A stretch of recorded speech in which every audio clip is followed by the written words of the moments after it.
Full Circle is brought to you by Goods Candy Shop. We aren't just better, we're Goods.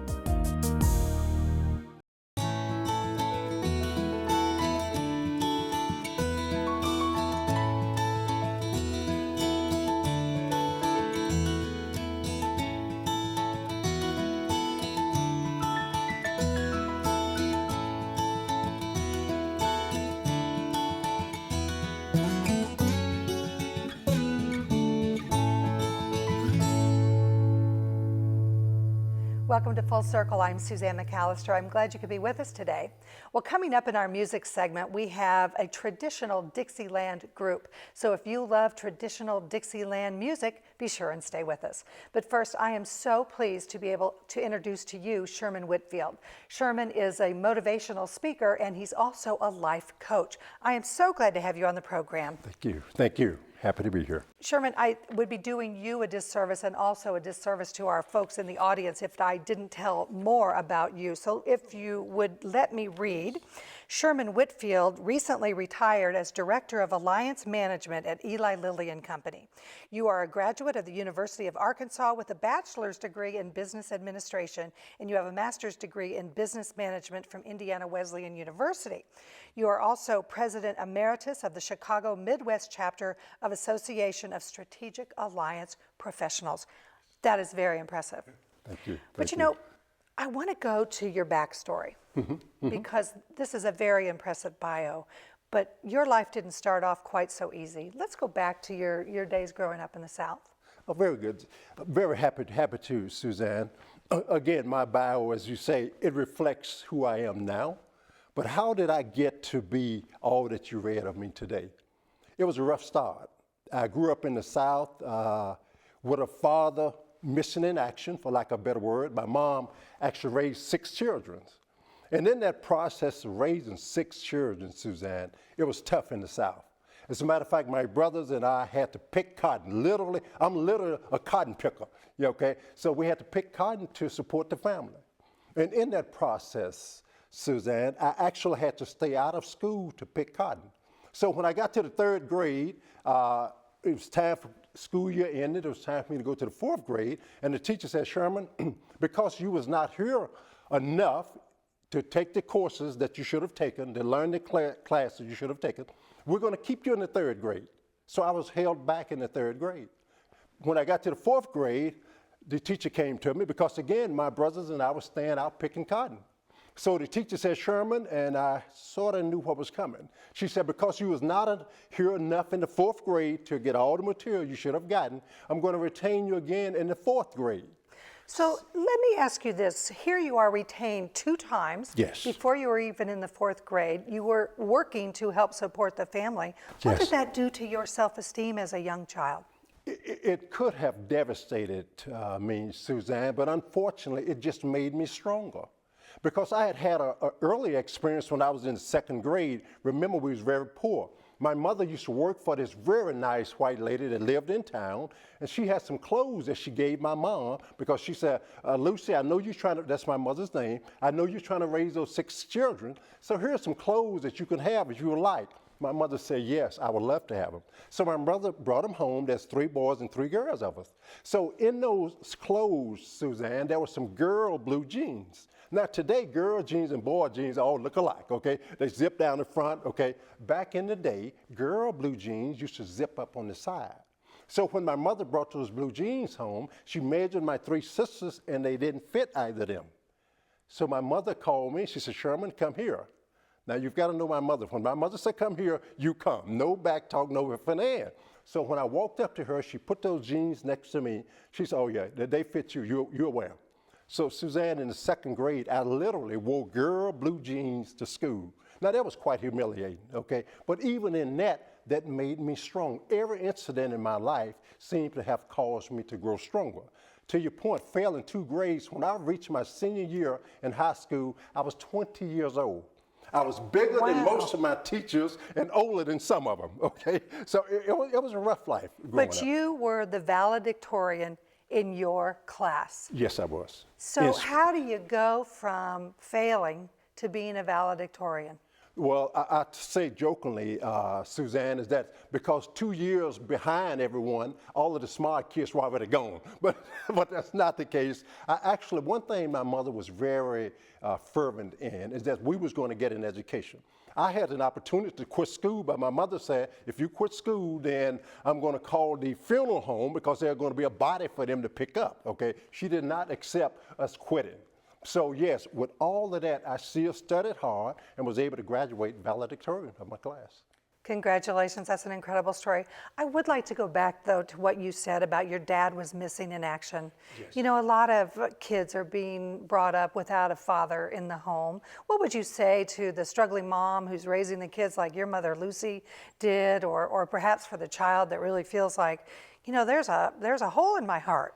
Yes, yes. Well, that takes me to another part of my life, which is very important, and that is my faith. That is what really brought me through all of this. And what I would say to moms, though, first of all, with kids without a father in the home, is give all the love you've got to your child, to your kid, but never accept them having an excuse for not being the best they can be.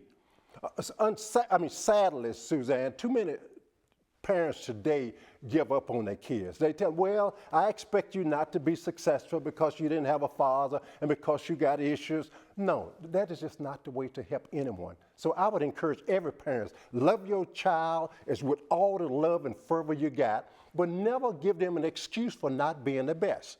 One more incident, Suzanne, happened to me when I was growing up. My brothers and I was outside playing, and we was playing with a slingshot. And this is where you put a hard object in a little slingshot, and you shoot at each other.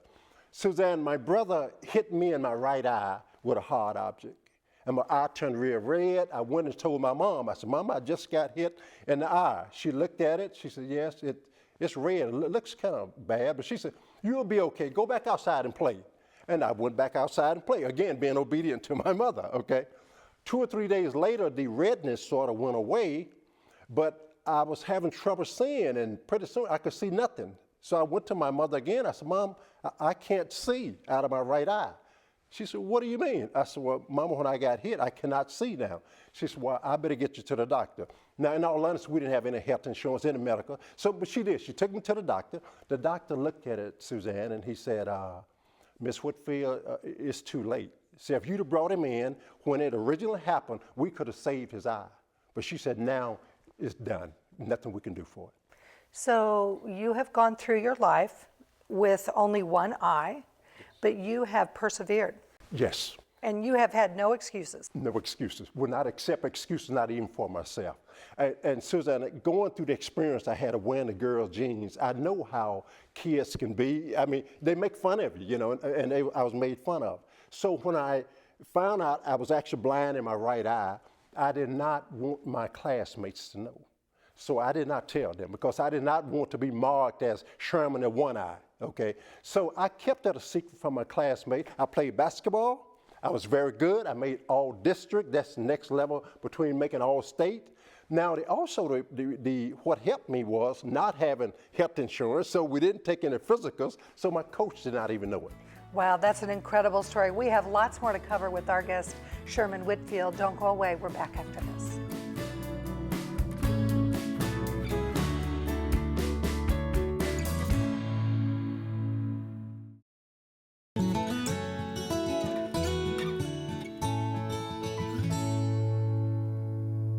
We are back. I'm continuing to talk with Sherman Whitfield. He has an amazing story, and he's sharing his success stories as a life coach and as a motivational speaker. Your story is incredible, and you talk about not making excuses and overcoming obstacles. So how did you build on your success as you went through life? Well, as I went through life, again, building on the fact that I have went through a lot of obstacles, and I learned from those obstacles. Too often, Suzanne, people, when they go through an obstacle, they let it set them back. But my mom, again, as I mentioned earlier, she encouraged us to be the best that we can be. And that just continued in each phase of my life. I had one other incident in my life, which was a growing experience, but it really enlightened my faith. I graduated from the University of Arkansas, married my college sweetheart, and not having a father in the home, let me just be honest, Suzanne, it was not easy. How would I know how to be a father and I didn't have one as an example? So once I got married to my wife, we had some struggles, okay? And I'm never going to say it was one-sided. It was both sides. But unfortunately, one day I came home and there was a minister there with my wife, okay? And normally you would say, well, Sherman, that's great to have a minister there with your wife. Well, not fully dressed is not a nice thing to come home and find, okay? So that so devastated me, Suzanne. I mean, literally took me down because until that point, I felt like Sherman Whitfield had pulled himself up by his bootstrap, that I had come from welfare to faring well, that I had went through all these obstacles. But when this happened to me, Suzanne, it broke me. I mean, to the point that I was like a zero. If there was anything as a zero, I was a -0 in who I felt, who I was, and dealing with this situation. Did you also feel betrayed in your faith at that point because this was a minister? Well, interesting enough, I did not have a faith at that point. But the minister, what this incident did was drove me to faith. That was all left for me to take on, okay? Because I tried me, okay? Here's Sherman, Mr. Macho. When this happened, Suzanne, I could not deal with that as a person, as an individual. And my grandmother, when I was growing up, again, we didn't go to church. I didn't go to church, didn't even know Christ, but I knew my grandmother talked about him all the time. She said, there's a man from Galilee giving sight to the blind, raising the dead, make the lame walk and the dumb talk. She talked about him so fervently, I thought Galilee was some part of Arkansas, okay? I said, it must be the northern part because I haven't been there. But when this happened to me, Suzanne, all her stories she used to tell us came upon me. And I said, I've got to try this man from Galilee. So I went to church when they was having revival meeting, and they sang the song at the end of the message, said, Amazing Grace, how sweet the sound that saved a wretch. And Suzanne, it was that clicked with me, the wretch part, because I knew I was a wretch. Unequivocally, I knew I was a wretch. But I did not think that man from Galilee saved wretches. I thought he only saved good people, okay? So hence I said I could never be saved. But when they sang that song, Amazing Grace, how sweet the sound, that saved a wretch. I raised my hand up in the church. I was in the back of the church, didn't want to be up front, and the preacher saw me, and I was so fervently raising it, Suzanne, I think he thought the church was on fire. He said, I've got to see what this gentleman wants, okay? So he said, sir, could I help you? And I said, if the choir sang one more verse of that Amazing Grace and sing that wretch part, I'm coming down. And that's what I did.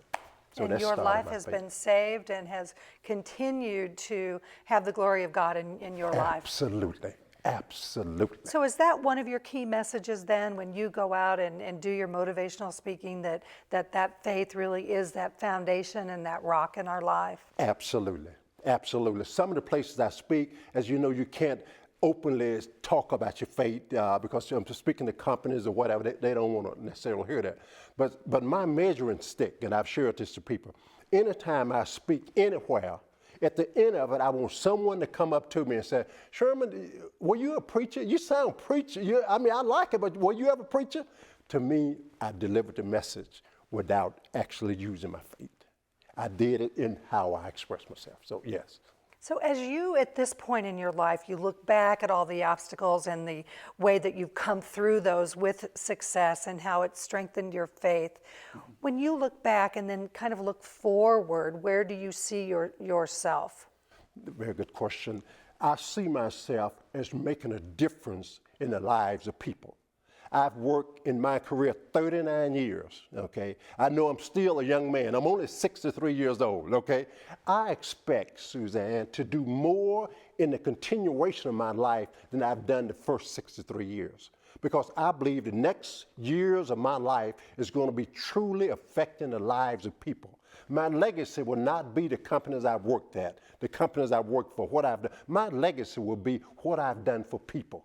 What my life did to impact people. That's what my legacy will be. So I expect that to be, I expect my life just getting started, in all honesty. Well, I am thrilled that it's just getting started. And I want to end with one last question. I want you to talk to that person who, in the audience, feels like that wretch in Amazing Grace. Yes, very good. I will tell that person, first of all, we serve a God, Jesus Christ, that accepts everybody. There's no such person as a wretch. The lowest you can be, Jesus said, come to me. You say, well, Sherman, I'm a murderer. Jesus said, come to me. Well, Sherman, I'm a rapist. Jesus said, come to me. Whatever you have encountered in your life, Jesus said, come to me. Bring it to me. He said, I died for you. I died for wretches. He said, I didn't die for good people. Good people don't need me. And by the way, there are no good people. Okay, but Jesus said, I died for wretches. So I would recommend Jesus to them wholeheartedly, unequivocally. And let me also share with people, I would say, if you want more, start giving. Jesus, one thing he taught me is to give back. So I would ask people, if you want more, give. That's sort of oxymoron into our society. But that's how I found Jesus to be. You have given so much to us today. And if you are wanting to reach out and get more information about Sherm, the information is on your screen. You can go to the website. And I just want to thank you, Sherman Whitfield, for sharing your story and for sharing your story of faith. Well, we are back with that Dixieland Band after this.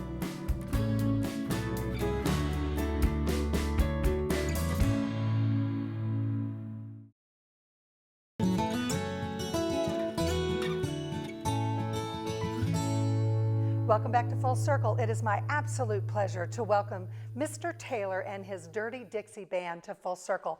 Ben, thank you for coming in today. Thank you. We are so glad to be here. Well, I am so glad to have you here, and they are going to be performing, so be sure that you stay right there. Okay, tell me, why did you start this band? I love playing jazz trumpet. I've been playing Dixieland music now for about 5 years. And when I moved to Bloomington, to Indiana University, there was no Dixieland music. Nobody was playing this type of traditional jazz that we love. That shocks me, actually. Yeah, it shocked me. Yeah. And so I got the band together. I put out feelers to see who might be interested in this type of music. And Doug, the tuba player, was actually the first one who contacted me and said, I've been looking to do the same type of music. So between he and I, we put the band together. Oh, I'm really excited. So when you say Dixieland, describe that kind of music for me. Sure. It's the music of the 1920s that originated from New Orleans, and it's the roots of all jazz music in a lot of ways. And you know, whenever I hear the music, I just want to get up and move. Do you find when people listen to you, that's what they want to do as well? Yes. In fact, a lot of people will dance when we're playing in street festivals and for parades. Yes, this music brings smiles to everyone's faces. And that's certainly what music is all about, bringing smiles to people's faces. Well, let's introduce all of your band members, please. Sure. Victor Ribadenera is playing trombone for us, and he is an undergraduate student at Indiana University in his senior year studying music education. Fabulous. Bridget Leahy is our wonderful drummer, and she's a master's student in percussion at Indiana University. I'm glad you have a young lady in your group. Yes, she balances the group very well. Douglas Olenek is our tuba player, and he is a doctoral student studying tuba performance at Indiana University as well. You're noticing a trend here. Yes, Indiana University. Otis Cantrell is our banjo player. He's a jazz guitarist as well, and also studies at Indiana University. And lastly, we have Justin Knapp, who's our clarinetist, and he majored in jazz saxophone performance, also at Indiana University. All right. So, well, yes, that's what brought us together. We are so glad that you decided to bring Dixieland music to Bloomington, and Sure. we are so glad that you brought Dixieland music to Full Circle, and we will bring it to you after this short break. Don't go away. Stay tuned. Musical Showcase is coming up next.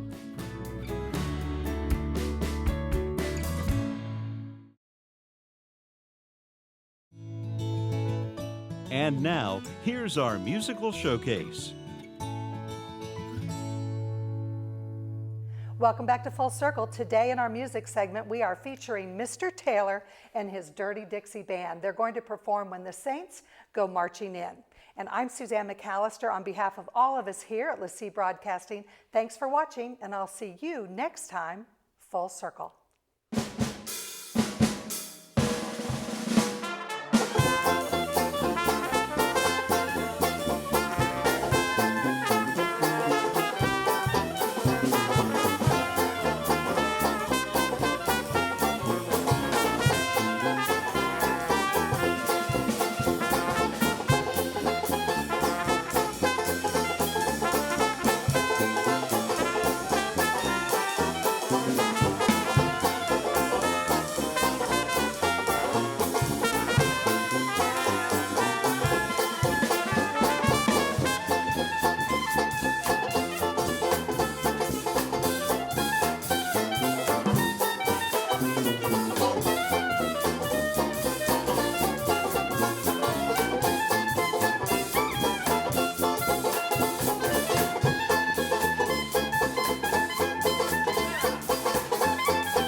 care, share, gift some more. Nature Explore. For the children in your life, visit natureexplore at arborday.org.